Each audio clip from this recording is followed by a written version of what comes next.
नेहमीच लाजवलं नीतिमूल्यांना, सत्ता नेतृत्वानं गाजवलं अवघ्या विश्वाला. कितीही ठणकावून सांग तू नियतीला, भविष्यवाणी सत्तेच्या गुलामीला. आज माणसांचं बोलणं जर इतर प्राण्यांना समजलं असतं ना, तर आपल्या वेगळी आणि पोकळ बोलल्या दृष्टीत विचारधारेला विरोध करून सर्व पशूंनी माणसाला कोर्टात खेचलं असतं. कारण माणसाचं वर्तन हे कुटुंबातलं असो की जागतिक पातळीवरचं असो, नेहमीच विरोधाभासी राहिलं आहे. आम्ही गेल्या 5,000 वर्षात 15,000 मोठे युद्ध लढलोय आणि आम्हीच अहिंसेवर सर्वात जास्त विचार मांडतोय. किती विरोधाभास! मग भविष्यात जागतिक नेतृत्वाचा वेध घेताना सत्ता किंवा मूल्य यांची चाचपणी करायची असेल तर भूतकाळाचा मागोवा घ्यावाच लागेल. गौतम बुद्ध, येशू ख्रिस्त, मोहम्मद पैगंबरापासून कितीतरी संतांनी मूल्याधिष्ठित जीवन किती सुंदर आहे हे सांगताना स्वतःचा बळी दिला. आणि आर्य महापुरुष आणि त्यांचे विचार आम्ही अडगळीत टाकून दिले. बदलत्या सत्तांनी व सत्ताधाऱ्यांनी त्यांचा सोयीनुसार उपयोग केला आणि सत्तेला धर्माची जोड देऊन जनतेच्या डोळ्यात धूळ टाकली. दुसऱ्या महायुद्धात 60 लाख यहुदी मारल्या गेले तेव्हा साम्राज्यवादानं नैतिक मूल्यांना मूठ माती दिली. तसेच या महायुद्धाला जबाबदार असणाऱ्या जर्मनी बाजूला राहिला आणि युरोपीय वर्चस्ववाद बळकट ठरला. जपानला मात्र अनुभवचा तडाखा सहन करावा लागला. कारण मजबूत सत्ताधीशांचा तोल घेतल्याशिवाय कोणताच मोठा निर्णय घेतला जात नाही. यात मला नैतिक मूल्य कुठेही दिसत नाही. आजही जगाचं नेतृत्व करणाऱ्या अमेरिकेला अल्पराष्ट्रात होणारा अन्याय हुकुमशाही दिसते. मात्र दारिद्र्यानं ग्रासलेल्या आफ्रिकेतला सोनं लुटताना कोणत्याही सत्ताधाऱ्यांनी कसर सोडली नाही.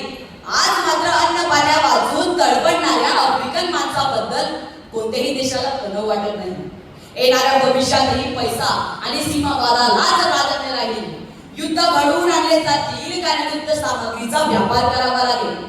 क्रूड ऑइलची मक्तेदारी, युद्ध साहित्याची ठेकेदारी, आंतरराष्ट्रीय वर्चस्व, आधुनिक तंत्रज्ञानानं पुढारलेले राष्ट्र असे गट तयार होतील आणि हेच सत्ताधारी मूल्य ठरवतील. अमेरिका, रशिया, चीन, युरोप म्हणजे जग बाकी विकसनशील राष्ट्रे विभागले जातील आणि त्याचा युद्ध तळ म्हणून वापर होईल.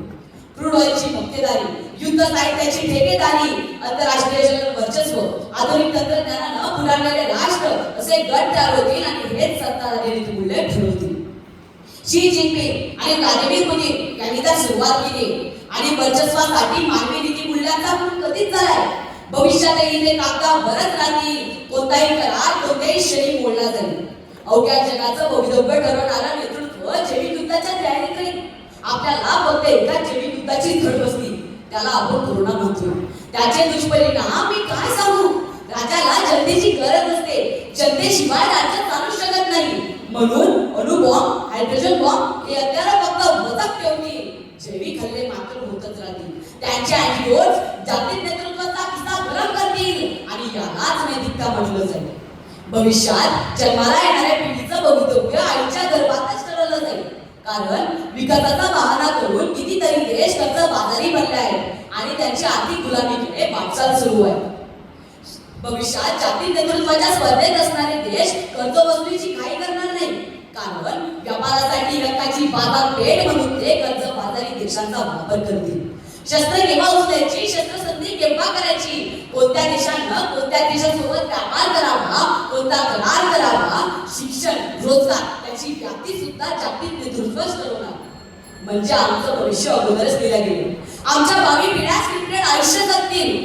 मित्रांनो, यांत्रिकीकरणाच्या बाजारात नैतिकतेला जागा नसते. म्हणून इथे नैतिक मूल्याची उचल मागणी करून सत्ता आणि संपत्तीच्या मोहात जागतिक नेतृत्व फक्त स्वतःला सुरक्षित ठेवून इतरांचा स्वार्थाच्या बाजारपेठेत सौदा करेल.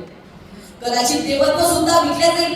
जागतिक नेतृत्व फक्त स्वार्थ साधून कमजोर असणाऱ्या राष्ट्रांचा बळी देईल. कारण जगभरात जेव्हा जेव्हा मूर्त्यांचे ठीक आणि हुकुमशाहीचे पीक पाडू लागते, नेमक्या त्याच वेळी मानवाधिकार नैतिकतेला भूशी लागते.